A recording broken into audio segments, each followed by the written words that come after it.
On this split-screen day in American politics, deliberations are underway at this hour in the impeachment trial of Donald J. Trump. Trump, of course, impeached by the House of Representatives for abusing his office to influence the outcome of the presidential election that gets underway a few hours from now with tonight's Iowa caucuses. The candidate Trump sought to weaken, Joe Biden, is competing in Iowa for the first time since the president's months-long onslaught of smears against him and his son. And significantly, the president's guilt in terms of seeking to cheat in the 2020 election by asking a foreign leader to damage the Bidens is now a matter of bipartisan consensus. I think he shouldn't have done it. I think it was wrong. Inappropriate was the way I'd say improper, crossing the line. How's that? But despite a growing number of Republicans acknowledging Trump's guilt, the Republican-run Senate is still expected to acquit Donald Trump later this week in the first ever impeachment trial without witnesses. It's another flashpoint in the Trump presidency that Democrats hope to harness to their electoral advantage.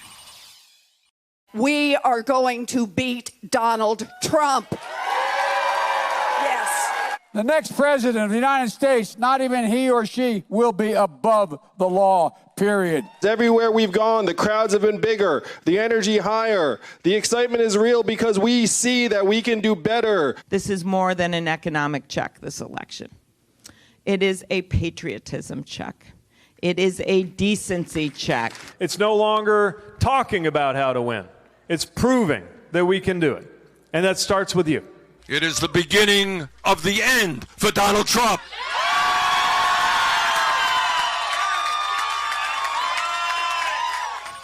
I love campaign season. The latest Iowa polls show Bernie Sanders enjoying a late surge in the state, with Joe Biden in second, Mayor Pete in third, and Elizabeth Warren in a virtual tie with him there. Sanders' strength in the field worrying some Democrats, though. Axios writes this, quote, Bernie Sanders' momentum is shaping the final hours of the race to win tonight's Iowa caucuses, forcing his rivals to lower expectations and feeding the Democratic establishment's fears about what a Sanders victory could do to the party. In advance of possible disappointments tonight, advisors to Joe Biden and Pete Buttigieg are already insisting that Iowa isn't everything. The angst is so great that intrepid reporter Jonathan Allen from NBC News captured it with the scoop of the day yesterday when he overheard former presidential candidate John Kerry on the phone discussing a late entry into the 2020 race to save the Democratic Party from Bernie. The state of the race is where we start today with some of our favorite reporters and friends. That includes that intrepid reporter, Jonathan Allen, national political reporter for NBCnews.com. With us from Iowa, along with NBC and MSNBC national affairs analyst, our friend John Heilman. With us at the table, former Democratic Congresswoman Donna Edwards, political reporter for the New York Times, Nick Confessori, and former Republican strategist Steve Schmidt. Let me start with you, Donna Edwards, because this is your party. This is the first night, and this is when the country's attention, I think, shifts, and jump in if you disagree with this, but shifts more dramatically to what's ahead than what we're living through.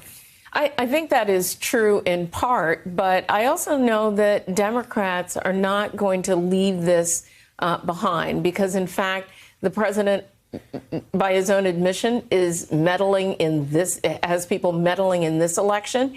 And so I think for Democrats, it's going to be about how you frame what has happened to tell voters what you will do for the future. One, so that we don't have a future president who runs over top of the Constitution, and also what it is that we want to do for the country. And I think this is an important moment for Democrats to begin to reframe what's ahead in November.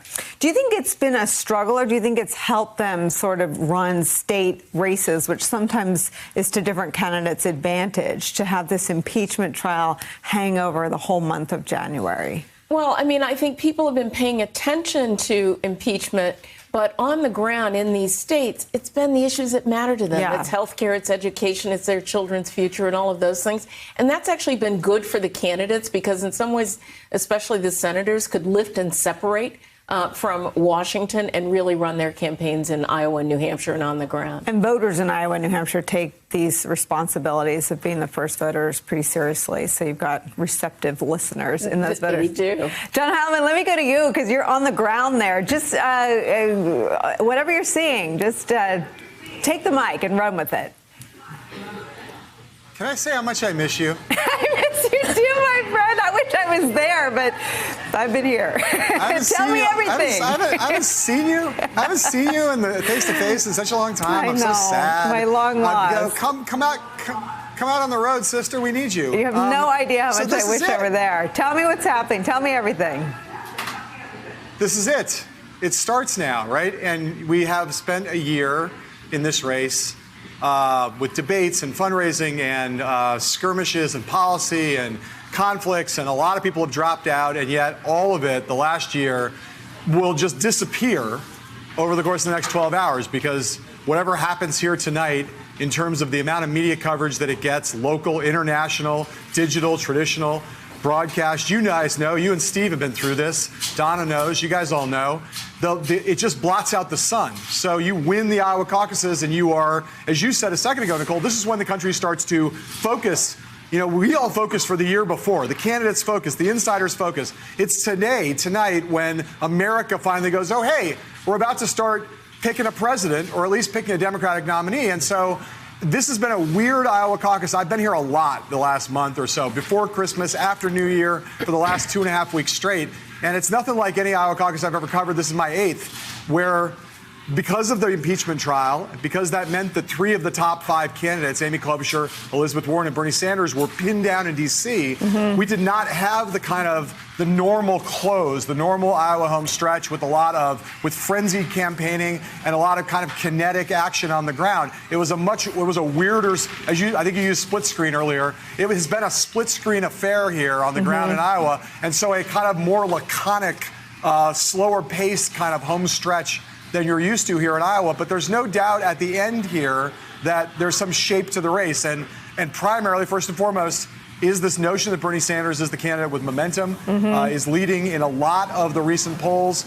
And then there's this other group kind of below Sanders, and that includes a couple of moderates, Biden and Buttigieg, and it still has Elizabeth Warren. Some of the polling has Elizabeth Warren really cratering. Some of the polling shows that she could still be in contention for a strong second, or potentially even to challenge Sanders, depending on what happens on the second realignment tonight. So there's a lot of uncertainty here still. I'll end with that. I still think, other than Bernie Sanders finishing 4th tonight, any of the top 4 candidates, I think, could finish in any place from 1 through 4.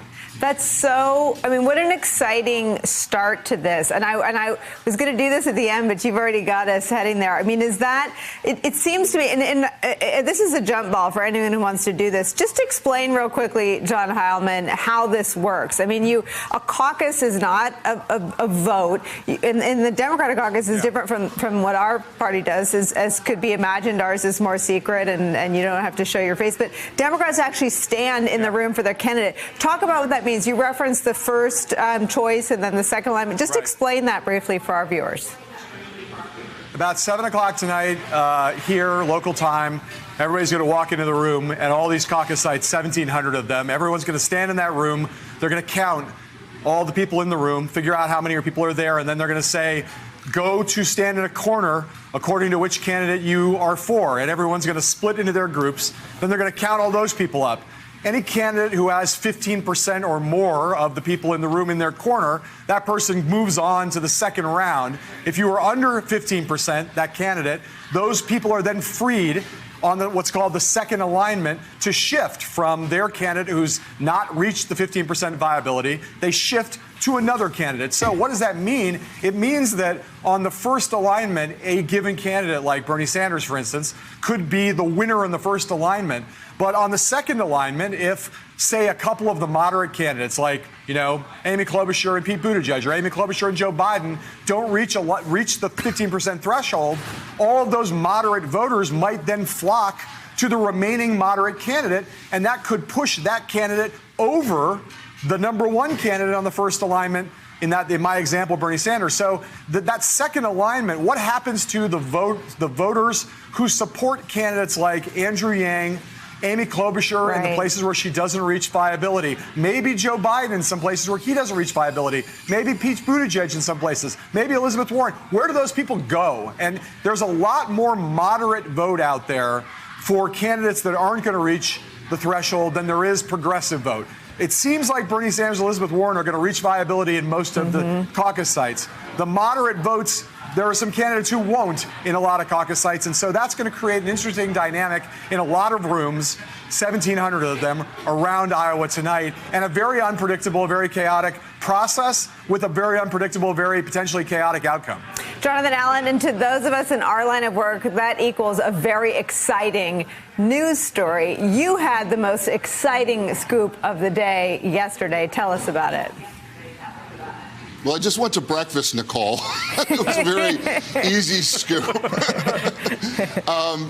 By the way, John Heilman said he wishes you were here, and from the folks at Java Joe's here, I think they also wish you were here. I love Java Joe's. I miss everybody so much. You can blame impeachment. I wish I were there. But basically, I went to breakfast yesterday morning in the lobby of the Savory Hotel here in Des Moines. They have a nice restaurant there, and I heard this voice while I was at the buffet, a familiar voice, a sort of stentorian Massachusetts senatorial voice belonging to John Kerry, about 35, 40 feet away, very recognizable, and he was talking about running for president from the buffet table, and I'd been directed earlier toward a table that was kind of right next to his. And so when I sat down, of course, I couldn't help but hear that he was talking about running for president with someone. And it became very clear that he was upset at the idea that Bernie Sanders might become the Democratic nominee or be on the track for that. And it became clear that he was talking about the things that would be difficult for him if he were to be a candidate himself, or would have been obstacles had he decided to run earlier.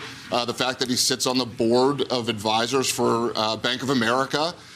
Some of the other things he would have to give up if he were to become a candidate. And so I listened to that conversation. I, took some notes, and he eventually got off the phone when some Biden advisors came up to his table. I guess maybe he didn't want to talk about it in front of them. And then, as he broke up and his breakfast and went to go get up to pay his check, I got up from the table and I introduced myself to him, and I said, I'd love to talk to you about what you were just talking about. And he said, oh, with the Biden advisors? And I said, no, the conversation you had before where you said you would have to give up your role on the board of advisors for the Bank of America, to run for president. And when you were on the phone, and he kind of looked at me blankly, and I said, are you planning to run for president? And he said, absolutely not. And then he said something else with had a mild profanity in it. And that was sort of the end of anything that I could describe to you about that. And so, then we wrote the story.